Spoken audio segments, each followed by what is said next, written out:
Bark से एक notification आया है, उसके बारे में हम लोग डिस्कस करेंगे, जो है कि डिप्लोमा इन रेडियोलॉजिकल फिजिक्स। और ये जो है 1 ईयर पोस्ट एमएससी प्रोग्राम है, और इसका जो लास्ट डेट है 4 जून ऑफ 2024। तो इसमें देखिए क्या क्या है। रेडिएशन फिजिक्स है, अप्लाइड मैथमेटिक्स, और जो है कि radiation detection, measurement, radiation biology, ऐसे करके जो है कि बहुत सारे इसमें आपको मिलेगा कोर्स में। और इसमें देखिए यहाँ पे स्पेसिफिक डिफाइन किया गया है, ये जो है कि टोटल ड्यूरेशन जो है कि 10 वीक्स, और 6 वीक्स जो होगा बार्क में, और 2 वीक्स होगा टाटा मेमोरियल हॉस्पिटल एंड जो है कि रेडिएशन मेडिसिन सेंटर पे। और इसका जो इंस्ट्रक्शन है, मीडियम ऑफ इंस्ट्रक्शन, वो इंग्लिश है। और एलिजिबिलिटी क्राइटेरिया देखिए, इसमें एमएससी आपको चाहिए फिजिक्स में, और मिनिमम 60% मार्क्स एमएससी में होना चाहिए, और उसके साथ जो है कि बीएससी में भी 60% मार्क होना चाहिए। और जो इंटीग्रेटेड एमएससी कर रहे हैं या जो एमएससी किया है, उसका भी मिनिमम 60% मार्क्स चाहिए। कुछ होगा कि नॉन स्पॉन्सर स्टूडेंट, और कुछ होगा स्पॉन्सर कैंडिडेट। और उसका जो है कि एटलीस्ट 1 ईयर वर्किंग एक्सपीरियंस होना चाहिए radiotherapy department of government institution in India में। और जो है कि स्पॉन्सर स्टूडेंट के लिए सिर्फ आपको जो चाहिए इंटरव्यू होगा, आपका कोई टेस्ट नहीं होगा। बट नॉन स्पॉन्सर स्टूडेंट के लिए जो होगा कि पहले रिटन टेस्ट होगा, और दूसरा उसका बाद जो होगा कि इंटरव्यू होगा। और यहाँ पे देखिए कि एज लिमिट जो बोला गया है, वो है कि जनरल कैटेगरी के लिए 26 ईयर्स, ओबीसी के लिए 29 ईयर्स, एससी एसटी कैंडिडेट के लिए 31 ईयर्स, एंड जो है कि जो है नॉन स्पॉन्सर कैंडिडेट जो है वो इनके लिए इस सारे एज लिमिट है। और स्पॉन्सर कैंडिडेट के लिए क्या है कि 40 ईयर्स अपर एज लिमिट है। देखिए सिलेक्शन प्रोसीड्यूर क्या है कि नॉन स्पॉन्सर कैंडिडेट के लिए पहला जो होगा कि रिटन टेस्ट, और उसके बाद जो होगा कि इंटरव्यू। और रिटन टेस्ट कब है, देखिए कि 11 आवर्स होगा 30 जून पे, और जो होगा कि यहाँ पे मुंबई पे, ये ऑफलाइन मोड आपको जाना है वहाँ पे एग्जाम होगा। और यहाँ पे क्वेश्चन के बारे में बोला गया है कि रिटन टेस्ट जो होगा 1 आवर 30 मिनट का, और जो एग्जाम जो बेस्ड है क्वेश्चन पैटर्न वो है कि एमसीक्यू टाइप क्वेश्चन होगा, और विद नेगेटिव मार्किंग भी इसके जो है कि क्वेश्चन में रहेगा। इनकरेक्ट जो क्वेश्चन हो आंसर होगा उसका नेगेटिव मिलेगा। और इसमें देखिए कि सिलेक्शन ऑफ स्पॉन्सर्ड कैंडिडेट जो है उसका बस स्पेसिफिक डिफाइन किया गया है, उसका बस रिटन टेस्ट नहीं होगा, सिर्फ आपको इंटरव्यू देना होगा। ट्रैवलिंग के आयाम्स में बोला गया है कि जो स्पॉन्सर स्टूडेंट है उसका रिटन टेस्ट क्वालिफाइड होने के बाद उसको जो है कि ट्रैवलिंग अलाउंस मिलेगा, और जो है राउंड ट्रिप यहाँ पे बोला गया है स्लीपर क्लास रेलवे ऐसा आपको मिलेगा।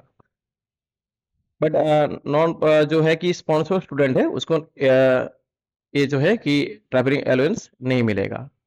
यहाँ पे जो अच्छा चीज है वो है कि स्टाइपेंड। देखिए कि 25,000 पर मंथ मिलेगा 1 आवर जिसका सिलेक्शन होगा। और ये जो सिलेक्शन होगा सिर्फ रिटन टेस्ट के बेस्ड में नहीं है, एक्चुअली जो है कि आपको रिटन टेस्ट के बाद वहाँ पे सिलेक्टेड होने के बाद आपको इंटरव्यू जो होगा उसी पे ज़्यादा इम्पोर्टेंस दिया जाएगा। और एडमिशन फी देखिए 6,000 एट द एडमिशन टाइम पे लगेगा। और जो है यहाँ पे कुछ चीज़ें बोल रखा है वो आप लोग देख लेना।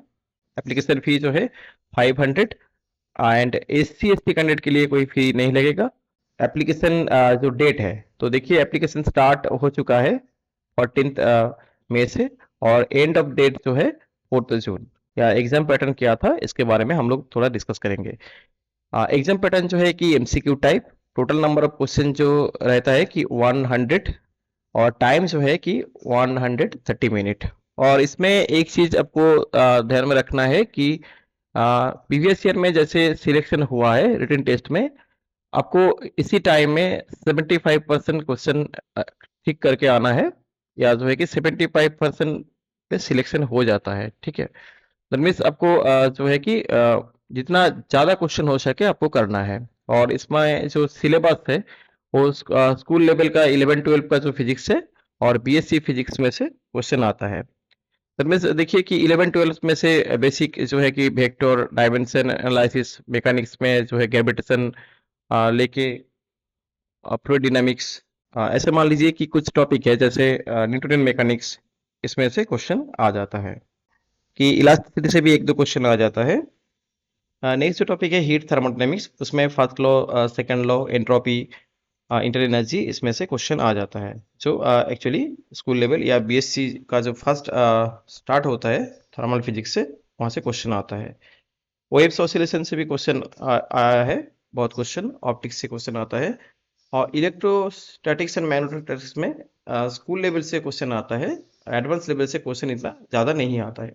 एटॉमिक न्यूक्लियर से भी क्वेश्चन आ जाता है, जैसे कुछ सीरीज है, लाइमन सीरीज, बर्मा सीरीज ऐसे करके, और जो है कि क्यू वैल्यू, ऐसे क्वेश्चन पूछा गया है।